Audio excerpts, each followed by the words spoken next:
All right, so I think this talk on the website was about a rate limiting decorator for Flask, but that was a lightning talk. So this is more of how to create beautiful APIs with Flask talk. So my name is Brendan Kohler, and I encourage you to follow along with the slides. They're available on pycoder.net under the Flask section. There's going to be a lot of code in this, so I'll be explaining code, so it might be easier to see if you have the presentation open. So while some people are going and finding it, let me just talk a little bit about how I sort of came to this presentation. My company, Celdera, was a startup out of Yale. We were a research group that I was hired into to commercialize the technology. And long story short, a pre-product market fit startup out of university is going to create a lot of interesting code. So this is about how to deal with the consequences of that. So technical debt, sort of the enemy of my weekends. A summary of where we wound up before product market fit was that we had lots of Django. We had inherited from a grad student a Django application, and I was tasked with making this ready for commercial use. And then we had pilots. We'd have one organization want one thing for their pilot, another organization wants something else. So we wound up with a lot of incompatible and indeed conflicting branches in our code base. And this is real trouble. So we accumulated in the span of about a year, a couple years of technical debt. Well, man years anyway. So this is about what we can do about that. First thing, and maybe my favorite, is nuke it from orbit. Unfortunately, with startups, that's never a realistic option. You never get to re-architect a system twice, as I found out several times from my application labeled demo going into somebody's building. And by the way, Celdera is a company that does automatic power optimization based on large-scale active RFID sensor networks placed in buildings to model their environmental data. And then we use lightweight embedded controllers to automatically control the HVAC systems and other systems in the building. So you could kind of see how we could easily run into scaling problems. So we could alternatively maintain all of this for as long as all the pilot projects wanted to use it. But doing this with a small team is really hard, and it's also, at least I believe, the reason banks are still hiring COBOL programmers.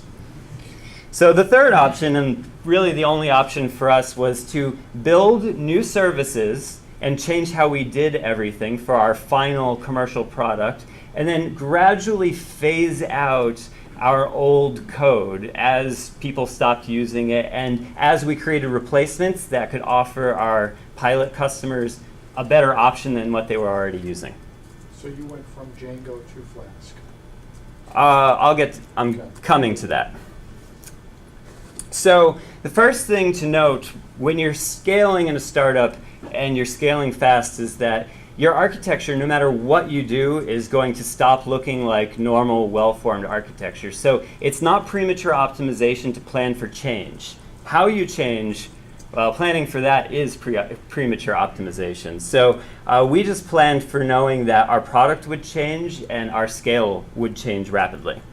So the first thing that we did was moved all of our new services or all of our new products to a service-oriented architecture with RESTful APIs.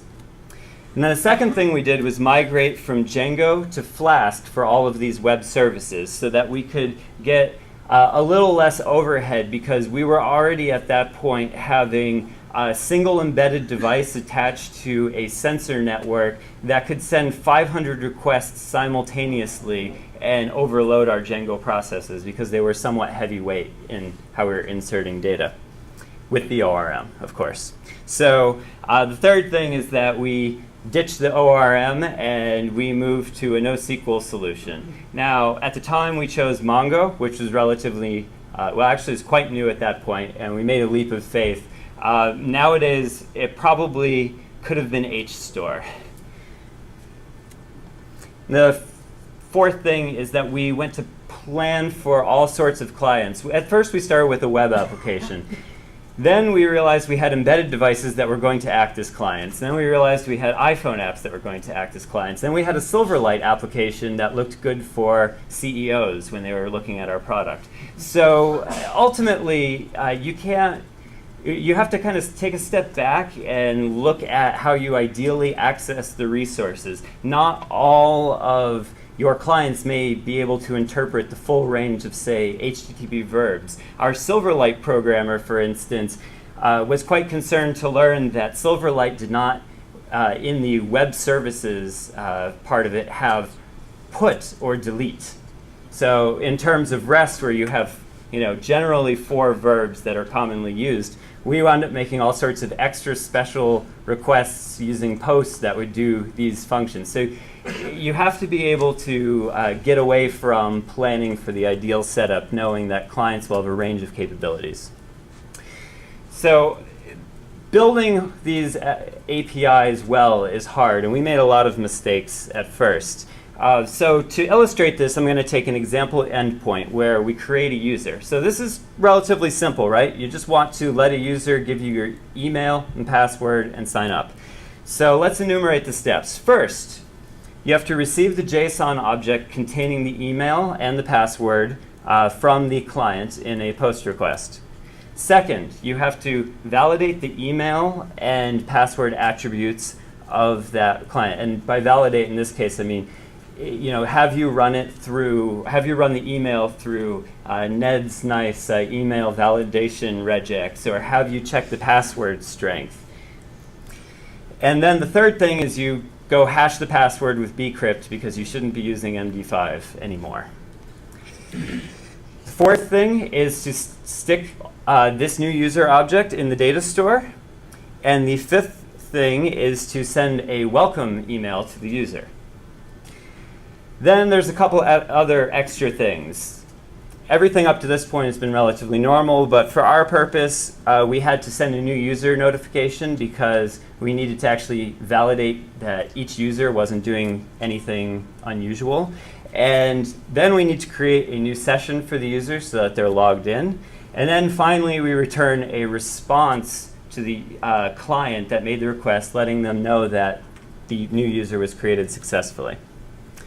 And lastly, which isn't really part of this, it's a good idea to rate limit this. If you're using a slow hash function like bcrypt, somebody can maliciously use the create user endpoint to bog down your website. So it's important to rate limit your APIs.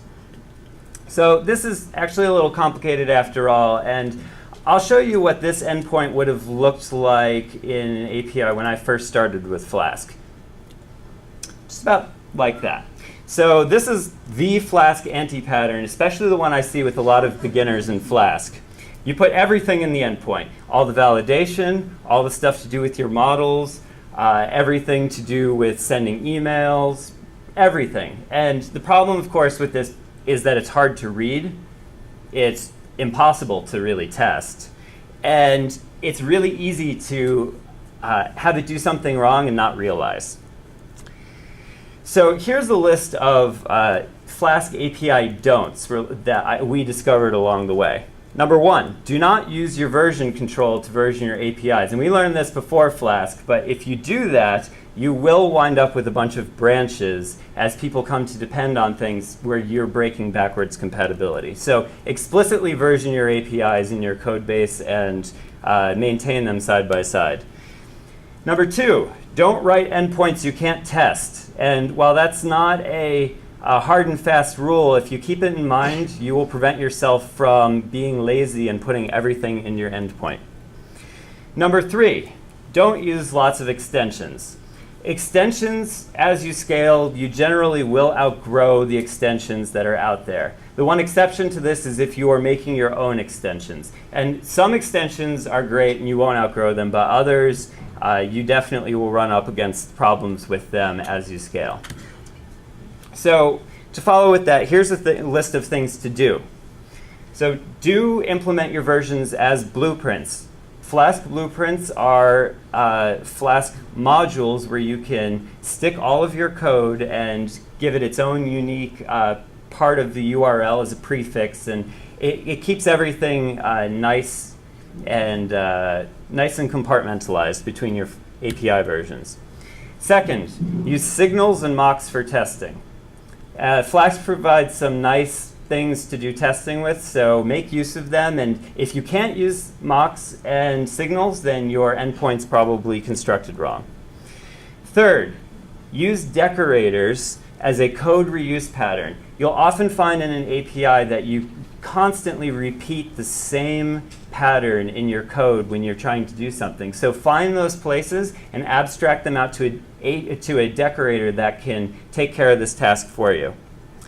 And four, use Flask's custom error handling capabilities. This will allow you to stop using abort in your code base for APIs where you really shouldn't be using it, and will allow you to let errors bubble up through your code so that you can write appropriate handlers outside of your endpoint.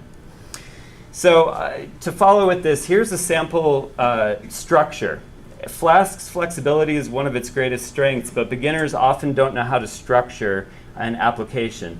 Now, if you go into any organization, you'll probably find a different application structure than this, and probably in most organizations, you'll find everyone has a unique structure with their Flask application. So this is just an example of one that's well formed.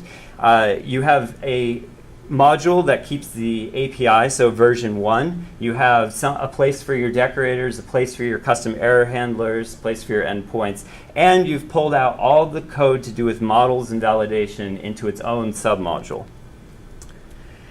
All right, so here's what the API that I showed before should look like if you have it well formed. Now going through it, first, this is our, if you haven't seen much Flask, this is our post method with our endpoint for posting into the user's endpoint.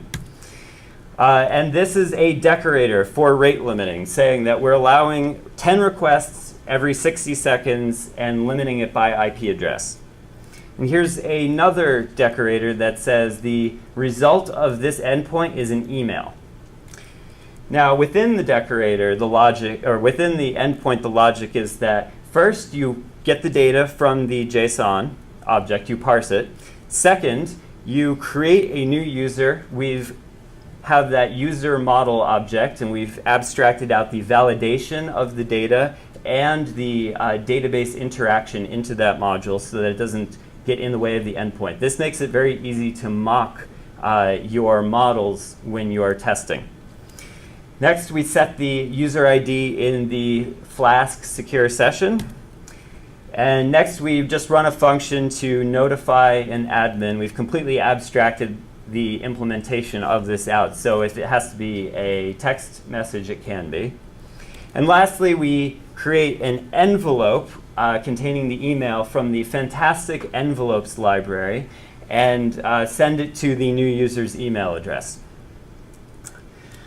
All right, so this talk is mainly about the API decorators. So the goal of this is to find common API patterns and abstract them, as I said before.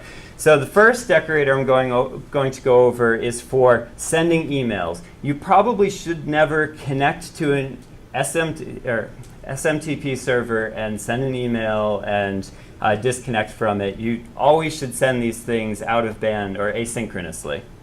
So we're going to look at how to do that. Second, rate limiting a request. So it's just a decorator that makes use of Redis, in fact, to help you rate limit all of your endpoints. Third is a decorator to help you write background tasks. And hopefully I'll get to all of these. So here's a short refresher on decorators if you haven't written many before. Decorator, making a good decorator, you can use the functools.wraps function to wrap your function that you would have been calling with another function so that you can do something else, and then return this modified function. And then a decorator with arguments goes one level deeper, and it's a function that takes some arguments and then returns a decorator which wraps the function which does what you want. So the email decorator is relatively short and simple. We start with executing the function. So the .wraps takes f, and the function that the email decorator takes is f. So that's our original endpoint. So we're executing this function and getting out an endpoint. Next thing we're doing is, from our configuration, we're setting the sender to be our system email. The next thing that we do is define another function that we're going to call task, and this function will just send the email. And the thing that we're going to do with this, because this is a completely self-contained function that doesn't need to return anything, is use G-event to put together a lightweight background task that will execute the email sending. That way we can return immediately without waiting for the result of sending the email. And so at that point we return to the client that everything succeeded, everything's okay in JSON. So using the email decorator, going back to our example before, to use it, all we do is do @email before the endpoint and make sure that the endpoint returns an envelope. That's all of it, but what you gain from this is not having all of that email sending code in your endpoint. All right, so next is the limit decorator. So the limit decorator takes a few things. So let's start with definitions of the arguments. The first is that there's requests, and that's the number of requests that are allowed within the time window, which is the length of time in seconds before the number of requests you're allowed gets reset. Oops. And then next is by, which can either be a shortcut such as IP or a function that does something using Flask's global requests context or G context to determine how you should limit. And all this function is supposed to do is give you a unique key by which you can distinguish users. And the last thing is an optional group argument, which will allow you to group certain functions together with a shared request pool so that you can say a particular function, say you have multiple kinds of user creation functions, and you want to make sure the same person can't just go from one to the next and get around your rate limits. If you assign them all the same group, they will share the number of requests. Otherwise, it'll use the endpoint name or the name of the function that you defined as your endpoint. So building the rate limit decorator is somewhat more complicated, and I apologize that it's a little small on there. So I'm just going to go through it. The first thing is that we have a check to see if at the beginning, and this is before your application is executing. This is right when we're defining the function. So this checks to see if the argument you gave by is either a function callable or is in the dictionary of pre-built functions, which only contains IP, but you can further add to it. The next thing within the decorator itself is that we determine whether there's a group, and if there is no group, then we just give it the name of the endpoint instead. So the differentiator of the group, so I guess you could say each function has its own group if not given another group. The next thing that we do is create the key by combining the result of the by function and the group and prefix. All right, so now we get to where we use Redis. The first thing we do is see if the data, or if the key is already in Redis and how many requests are remaining. If this will succeed if you've already made this request by your IP address and there are some or no requests remaining. If you have not made this request before, it will cause a value error or type error, and it will, and then in that case, we set the number of remaining requests to the number of total requests, and then set a key in Redis saying, or set the key in Redis with the requests. The next thing that we do is set the TTL, time to live, or we get the TTL, the time to live. And this is before our time window expires. So Redis will automatically get rid of the key when the time window expires. If there is no time to live, then we assign one based on the window size. The next thing that we do is use view limits with the global object in Flask to kind of send the remaining requests, total requests, and time remaining into this global function, so we can add some headers if we want to. Lastly, we check to see if we can actually execute the function, and if we have remaining requests, we execute the function and increment the key. Otherwise, we return a 429 response, which is too many requests, which is sort of the rate limiting response. And then lastly, using the after request decorator that Flask provides, we inject the rate limit headers based on the view limits that we set before. And if the view limits weren't set because you didn't rate limit, it will just cause an error and continue on with the response. So you don't have to inject the headers. Oops. And these are the various sets. Anyway, all right, so that's two more. Do I have time for the last one? OK. So the last one is the background decorator. The background decorator consists of a decorator that manages some API endpoints task that takes just too long to return. So I think everyone has seen requests like this. You're waiting 5 minutes for something to return. So there's a better way to do this where you figure out whatever report you have to generate, and then you tell it to run in the background, and you return a job ID instead to the client, so the client can keep making subsequent requests and see, is this done yet? Did it fail? Did it complete? And not have to wait around and possibly risk a timeout. So here's what the background decorator looks like. And it combines aspects of both of the previous decorators. Mainly, we start with just creating a random job ID with UUID. The next thing we do is define some keys that we're going to put into Redis, one for the actual job's data, and then one for the status of the job. The next thing we're going to do is say it's going to take an hour for the completed job to expire. So immediately, we're going to set the status to 202, which is the status we use for this is still in process, but it's been submitted, or the job has been submitted.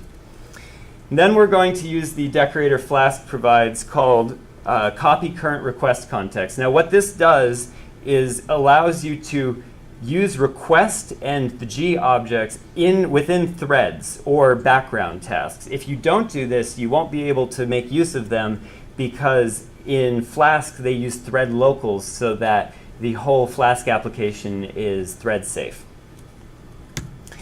So within the task, it's really easy. First, we try and execute the function, and we don't really care how long it takes. And if it fails, we're going to set the status key to 500 error, saying it's our fault. Otherwise, we're going to set it to complete, put the returned data within the other key in Redis, and then set the data to expire. And either way, we're going to set the status key after it's complete to expire within the hour as well, so that the client doesn't look for the status key and then get nothing back. Lastly, we're doing the G-event spawn again, where we'll run the task in the background. So this ensures your response can return immediately with a JSON object that has just the job ID. And while I don't implement it here, it's pretty easy to create an endpoint that takes the job ID and then checks Redis for the status of the job and then returns the appropriate response. So a summary of decorators is that you should find common API patterns like background tasks or sending emails or rate limiting and turn them into decorators when you can. This keeps the plumbing out of your endpoints and allows you to test much more easily. And then you can use libraries like gevent to do tasks that you might otherwise have to use Celery for or other task queue systems. Of course, as you scale, you want to move to Celery anyway, but when you're in development, this is great. And then the last thing is use rate limiting everywhere in your APIs. It's really easy to wind up with a Chinese hacker sending some bot at your API and not even know why they would want to do something like that. I've had many times where they're trying to compromise our site that we thought nobody knew existed. So just be safe and rate limit your APIs so somebody won't break your application. And then the last thing is to let errors bubble up. You didn't see any aborts or really error handlers in the code at all because Flask has custom error handlers that let you abstract that out and then define a common pattern when you're running into an exceptional situation. And lastly, request, session, and the G object allow you to make very powerful decorators, so make use of them. Oh, I guess there was one more thing, not to forget the built-in decorators like copy request context. So if I can take questions now. There's some bonus material for people to read, but I have a feeling I went over. Couple of questions. Yes? With the rate limiting, I don't know if you deploy a proxy web server in front of your active Flask engine, but if you do, can you talk about any decision making you did about doing the rate limiting out in front versus inside Flask? I ask because we tend to do ours at Nginx and not in our Flask. Okay, yeah. So we made a decision to not do rate limiting in Nginx because we're actually dealing with rapidly changing APIs in development, and while it's nice with Nginx, we can't have things go down. So we actually want very fine-grained control of what gets rate limited without changing configuration options or reloading everything. So we tend to take it outside of Nginx, and we actually use uWSGI to send to gevent so that we get high performance out of it without having to rely so much on the front end to do all of our work.